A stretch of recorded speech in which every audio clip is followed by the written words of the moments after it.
ভারতে আশ্রয় নেওয়া আওয়ামী লীগের লক্ষাধিক নেতাকর্মী এখন চরম অনিশ্চয়তায় দিন কাটাচ্ছেন। কেননা সরকার পতনের 9 মাস পার হলেও নিরাপদে ভারত থাকলেও অবৈধ নাগরিকের বসবাস ঠেকাতে ভারত সরকারের বর্তমানে অবস্থানের কারণে চাপে পড়েছেন সে দেশে পালিয়ে যাওয়া আওয়ামী লীগের নেতারা।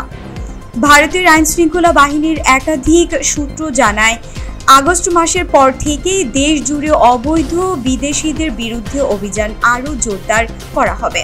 এক্ষেত্রে বাংলাদেশ থেকে যাওয়া রাজনৈতিক আশ্রয় প্রার্থীদেরও ছাড় দেওয়া হবে না।